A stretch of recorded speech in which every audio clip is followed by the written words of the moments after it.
Usapin na 'to, ha? Kaugnay nga niyan ay makakapanayam natin ngayong umaga si Professor Justin Ray Nojadera Chavez, isang psychologist at psychometrician. Good morning, Prof. Morning po. Good morning po at maraming salamat po for having me on the show. And again, happy World Ego Awareness Day po para po sa ating lahat. Magandang umaga po. Ayan. Sir, do you hear us loud and clear po? Yes po, malinaw naman po. Okay. Parang kami yung mahina dito. Oo, medyo Sa ating mahina mga yun. kaibigan sa tech, pahingi naman kami ng mas mataas na audio ni Prof. Prof, can we hear you once again po? And okay, magandang umaga po. Ayun. Can you Ayun. properly hear me? So much Yan. better. Okay, magandang umaga po. Thank you po, Yan. Professor Justin Ray. Salamat, sir, sa pagpapaunlak ng interview na ito na kahit pagkaaga-aga. Mhm. Ngayong umagang Wala pa. Monday. Mhm. Ayan, sir, ito pag-usapan natin, itong World Ego Awareness. Sabi namin ni Doreen kanina, aware naman kami sa konsepto na may ego, pero Mhm. meron pa lang itong tinatawag na World Ego Awareness. Mhm. Para po sa kapakanan ng ating mga taga-subaybay, taga-pakinig, let's talk about ego. Ano po ba muna ang ibig sabihin ng ego pagdating sa pananaw o sa aspeto ng psychology? Sa aspeto po kasi ng psychology, when we say ego, again, para po sa ating mga audiences, hindi po agad siya negative. Just to be clear. Kasi po, ang sinasabi ng iba, we always protecting our ego. Kumbaga po, parang iba, they tend to self-reflect that it's a selfish act or Mhm. selfish behavior. Again, when we say ego, ito po ang ating sense of identity, sense of self. Kumbaga po, ako po as an individual, I also have my own ego. Yung character ko po, or even our own standards, kailangan po, nag-stick po tayo doon. Kaya po, we're celebrating this kind of day para po sa lahat. Mas mahalaga po, this is a call na kailangan po self-aware tayo sa ating sarili. I mean, lalo po sa behaviors natin, especially when it comes to our emotions. Doon po Kumbaga- kasi rooted ang ego eh. Mhm. Okay, apa. Kumbaga ang sinasabi, sir, no, ego is part of our identity, Mhm. our characteristics. Kaya it doesn't have to be negative Yeah. agad. Kasi may connotation na kapag Oo. pag maano ang ego ng tao na 'to, Oo. ay Yung, negative siya. yung tipong pagka sa usapan, wag na wag mong makakanti yung ego niya Oo, kasi okay. hindi kayo magkakasundo. Yung egotistical person. Yan, oo. So But sabi negative nga ni sir, agad. part naman siya talaga ng Mhm. ating identity. So, magandang, ano yun, kumbaga baseline Magandang ng panimula. usapan. Yes. Mm-mm. Sir, na-mention yun, no, na itong ego ay connected nga siya sa madaming aspect ng isang tao. Paano ba nakaka-apekto itong ego sa pagdidesisyon, sa pakikipag-interact natin with other people? Actually po, ang ego po kasi there's three types of ego. The first one, we have the fragile ego. Yun po yung we tend to be insecure. For example, lalo po sa mga decisions natin or even with other people. Meron naman pong tinatawag na pangalawa, which is the inflated ego. Ito naman po yung mga individuals who have a characteristic who are really having overconfidence. For example, yung mga mayabang po, kung we tend to describe it. And then, meron naman pong healthy ego. Ito naman po individuals that they do achieve the sense of self-actualized person. Yung mga, kumbaga po, kahit, alam mo yun, marunong na po silang mag-part ng problem. They already know how to part na, okay, hindi naman po kailangan maging problem yan. Bakit pa natin pag-uusapan? So, mas relax, wherein they are the persons who can really balance the negativities and positivity. So, kailangan lang po sa ating mga audiences lang po, mas mahalaga, alam po natin that there's different types. The fragile, where we tend to be insecure. Mhm. The Inflated. the inflated ego wherein we tend to compare, wherein yung mga tao pong overconfident, and the healthy ego, which is a good one. Ganun po. Sir, dun sa tatlong characteristics na yun, no, yung sa fragile ego, ito po ba yung madalas na nakaka-apekto or nagkukos ng stress, anxiety, or conflict? Or pwedeng yung ano din, yung inflated Inflated, ego, it could oo. also trigger any possibility of conflict. Lalo na kung paano kung pareho silang may inflated ego? Oo. Diyos ko, parang naiisip ko pa lang. Magka-clash sila. Parang clashing agad. Oo. Opo, lalo po sa relationship, kumbaga po, I mean, kapag hindi talaga balance ang both ego ng dalawang in a relationship, it causes them conflicts po. And sabi nyo nga po, does it make develop at some point stress or even anxiety or even any types of conflict po sa relationship? Yes po, we're in. Kapag ang ego po kasi natin, even sa relationship, there is always insecurities. Halimbawa po, yung partner mo, medyo maganda ang trabaho. Tapos ikaw, I mean, you're starting. Wherein yung ego mo, the fragile ego that you do have, it's been affected. Kaya po nagkakaroon ng miscommunication. Wherein, ngayon po kasi kagandahan, nagkakaroon na po ng good concepts even when it comes to relationship. Before kasi, kapag more on, there's a conflict when it comes to communications, ganyan. Pero ngayon, we can go deeper. Kaya po dapat sa mga relationship, kailangan po nagsisimula po kayo dun sa mga kung ano pong root wherein kailangan aware tayo, na-insecure ka ba? I mean, yung ego mo. Alam mo po, wherein kailangan po we are open to this kind of feedback or criticism, lalo po sa relationship. Kasi the fact that we are not being open, lalo po sa concept of anxiety, stress, and even what are the possible effect of ego, ay nagkakaroon po ng mas malalang effect po sa atin. Prof, yung nabanggit nyo kanina din na 3 characteristics, no? Do all of these exist in one person or one at a time lang? Parang gano'n. Actually po, the 3 ego can be existing to just a normal person. Paano po? Kasi may mga times po kasi where kung ano po ang mga character, lalo po sa trabaho. Kalaba po sa work, you have a fragile ego. Paglabas, you have a good, healthy ego. Depende po eh. Pero kailangan po kasi, alam natin how to properly apply. Kasi minsan, may mga times po kasi na kailangan mo rin talaga maging inflated type of ego. Lalo if you want difficulty sa work. Halimbawa po, you need to be fragile. Lalo po, minsan may mga relationship na gusto mo, fragile ka lang, you're just being true to yourself. It's good. So, hindi naman po, again, babalik lang po tayo sa simula na hindi naman po negative lahat yan. Kumbaga, nag-i-extreme lang po. Kumbaga sa extremities ng ego natin, doon siya lumalala. Wherein kapag lahat ng aspeto ng buhay mo ay fragile ka, yun po ang nagiging results for you. Pero again, healthy ego is good, pero kailangan po balance pa rin. Minsan kailangan mo rin po fragile kasi the more na pag hinahayaan mo naman parati, hindi naman po maganda rin yun. So maganda rin na you're also setting aside na you're also experiencing emotional exhaustions. So it's a good thing po. Sir, So more nag-deep on dive balance. tayo sa fragile at inflated. No? Gusto ko din mag-deep dive dun sa healthy. Actually, How does a healthy ego look like in a relationship?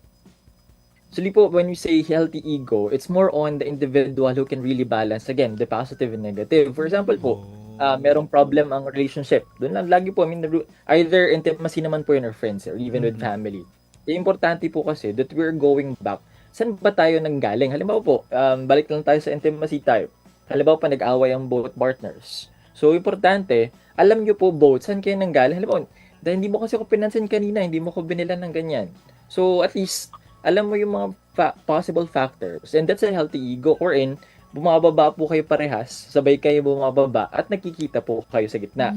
At minsan po kasi, may mga usual partners po kasi ang problem dyan, pag sinando ka na, may mga terms pa diba na, pag sinando na kita, problema na yan. So, dapat po, the fact that you're meeting at the middle, that's a good point. Wherein, that's a healthy ego. Kasi na marunong ka pong tagpuin yung tao. You're mindful when it comes to your emotions, lalo po sa iyong isipan. And that's a good type of healthy and a good level of ego. Ganun po siya. Compromise. Doc, Compromise, having yes. all of these, how do we make ourselves aware naman? Or, syempre, our partners also siguro, or kung sino man na ang part ng relationship, kasi nabanggit na ni Doc, ni Prof, hindi naman kailangang intimate Yeah. relationship, diba? Pwedeng friends or family. even family. How do we make each of us aware, diba? Para maiwasan yung conflicts. Actually po, when doon po sa concept of ego, it must comes to, dapat po magsimula yun sa ating sarili. Sa ating una. Okay? Kailangan po, the fact, sige po, sir. Is it something po ba na kailangan ituro or is it something na kailangan mag-grow Actually, sa oo sarili ng... Kasi di ba may mga bagay na hindi mo pwedeng ituro. Ayusin mo yung ego mo. Parang ganun. Because that would create another conflict. Oo nga. So parang is it something na kailangan mong intayin na mag-mature Biglang dun sa nag-develop isang yung tao? ano mo, no? Parang ganun. Kasi wala lang, in-overthink ko na. Oo nga naman. Ano nga ba? Actually po, sir, when it comes to our ego, actually, yung ego kasi natin, kailangan niya pong masagad eh. Pag sinabi natin kailangan niya masagad, either kailangan niya mapagod or kailangan niya maubos. Paano po? Halimbawa po sa relationship. Again, balik lang po tayo kasi the ego really, doon po lagi nag-root yan sa mga relationships natin sa ibang tao eh. Regardless of intimacy or type of relationship po yan. Bakit po? Kasi halimbawa, naubos na even nasagad ka na ayaw mo na napapagod ka na intindihin yung tao halimbawa. Naubos yung yung timpi mo, wherein, for example, ganun lang po, it affects you. Kaya kailangan po na ma-max out, kumbaga, yun doon tayo nagbabago po. Kaya di ba, when it comes to study on psychology, ang ating characteristics or personality po ay nagbabago every 6 months. Nagbabago po siya. Naku, pang 6 Yes po. months ko na ngayon. Last day mo na, Sa sir. June Opo. pa, sa June pa.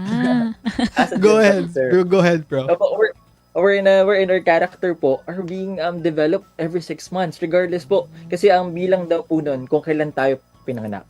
Okay, for Oh, example, yun yung pattern mo. Halimbawa po, ako, ang birthday ko po ay within the March. So, count lang po ko ng 6 months. So, within those, nagbabago daw po ang character natin. We're in, previously, medyo mababa ang ego mo, or inflated ka. I mean, fragile, sorry. Tapos pag after 6 months, medyo on the inflated one ka.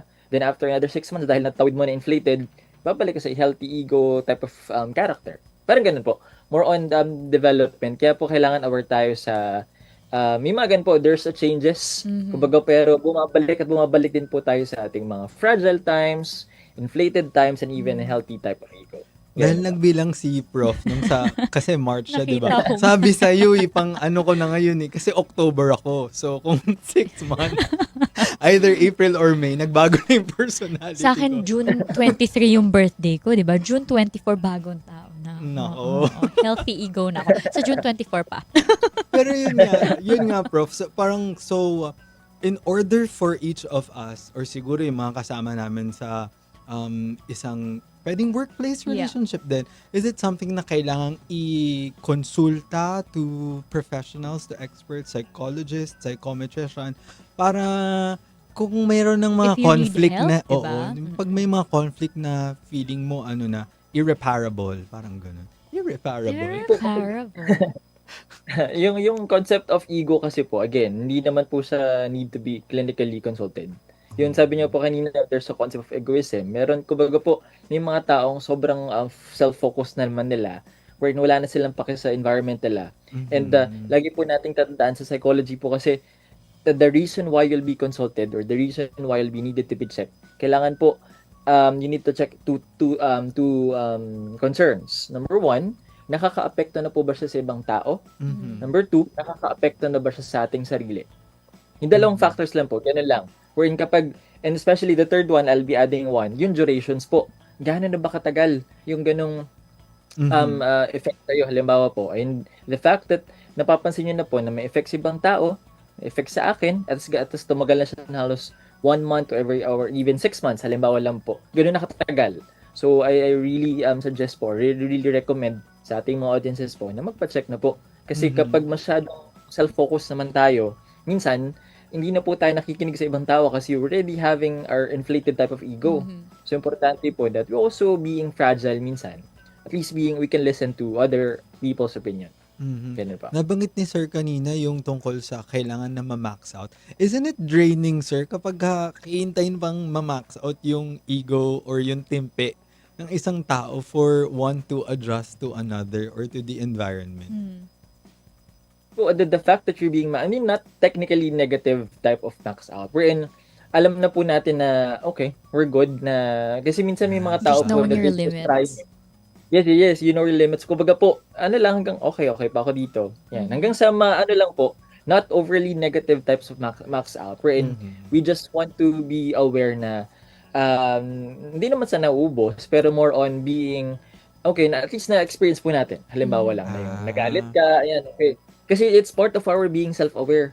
Kapag kumbaga po, kumbaga po sa mga laro, di ba? Meron tayong mga, that's our 9 power. lives, kumbaga. Na mga ganyan po. Yun yung mga powers natin wherein it's our character. So, dun po, hanggang di ba, kumbaga sa mga games po, may mga level. Kumbaga, leveling. So, the fact that you're being maxed yung level na yun, yung nag-emotional growth ka rin po. Nagmamature ang emotions natin. Kasi, alam po, yung mga term of trentahin. Kumbaga, yung mga term po na ganyan. Yung nakailag.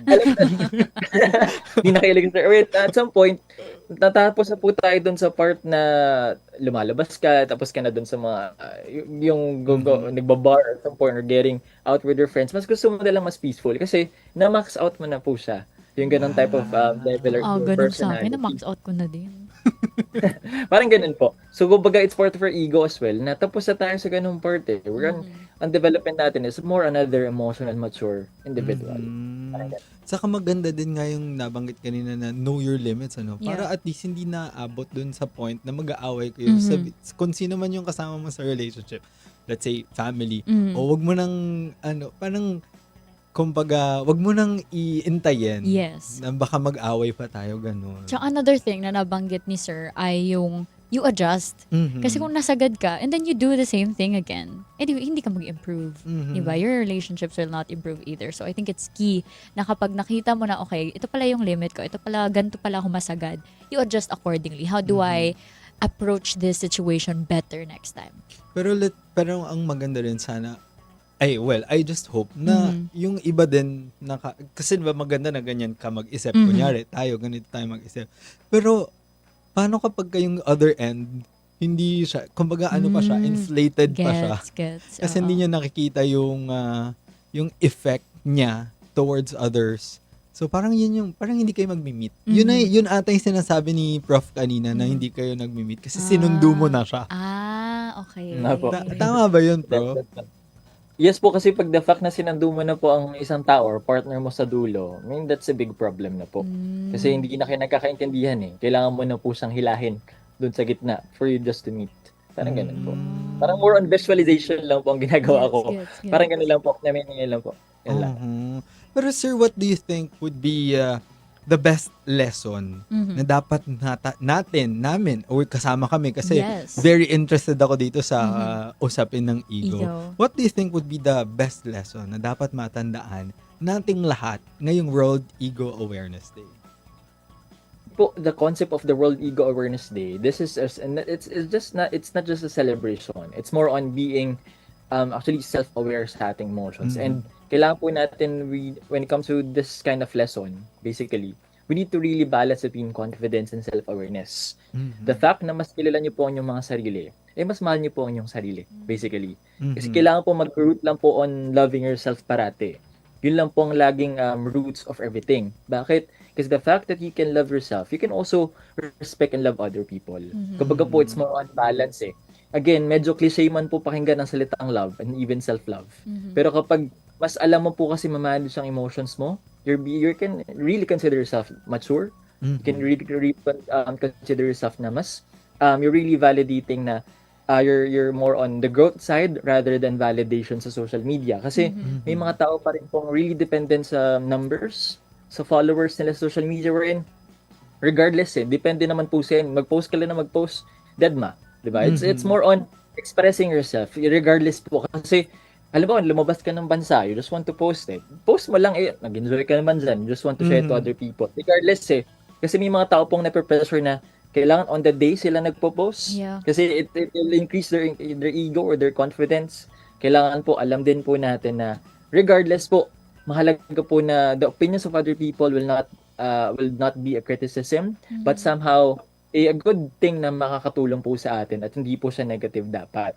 So kailangan po, let's always balik lang po tayo sa ating na kapag sa usapang ego, kailangan po self-aware and kailangan po mahal din natin ating mga sarili. Saka Yan would lang it help also, Prof, na parang you'll choose the persons kung kanino ka lang makikinig or yung parang the persons who you'd let their criticisms would affect you. Kasi mamaya baka it would be for a better purpose naman, di ba? For a better reason.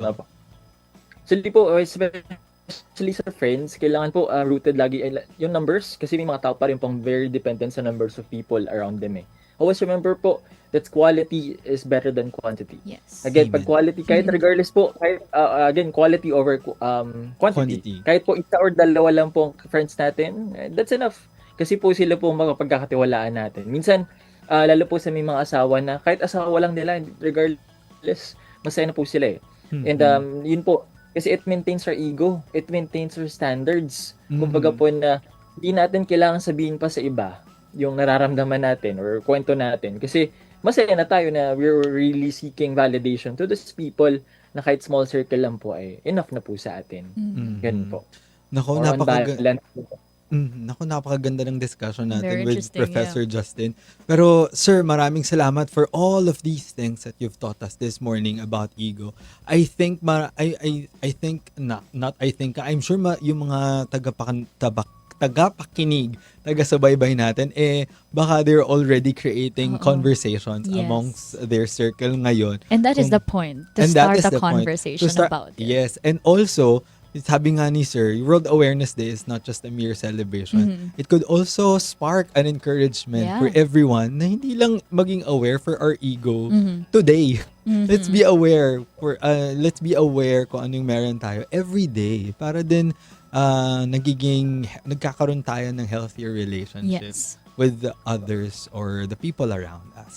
So again, sir, maraming salamat for all of the things you've taught us this morning. Thank you po. Thank you, sir. Good morning.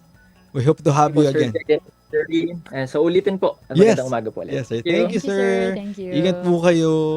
Ang ganda nung sinabi ni sir na as cliche as it may sound, Yeah. mahalaga yung love, Yeah. self-love.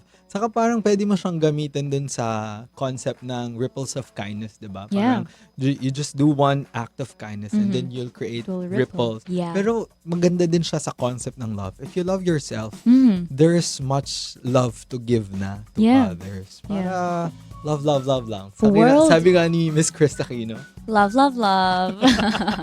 World Ego Awareness is Self-Awareness Day as well. And napakalaga din na pinoint out ni Sir, no? Na meron tayong, actually ko yung nag-point out din nun, you raised that na you have people you trust. In my mind, I call it my board of trustees.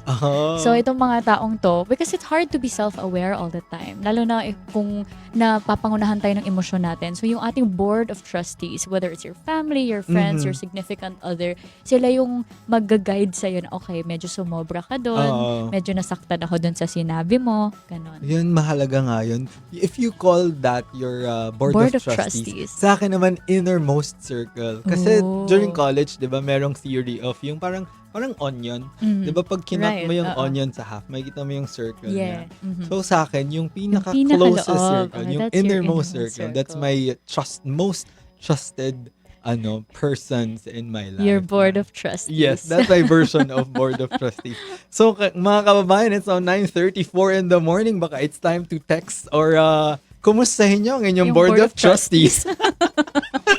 Para din wala lang to Yeah. be parang to show care to each other. Yeah. Lalo na ngayong World Ego Awareness Day. So mga kababayan, take this time para mga musta. Dahil mamaya, pagbalik namin, marami naman tayong iba pang mga pag-uusapan, mga balita at impormasyong ibibigay sa inyo. Kaya huwag po kayong aalis. Magbabalik pa po ang Kapwa Ko Sagot Ko. Siyempre, dito pa rin po sa D1 12:06 AM.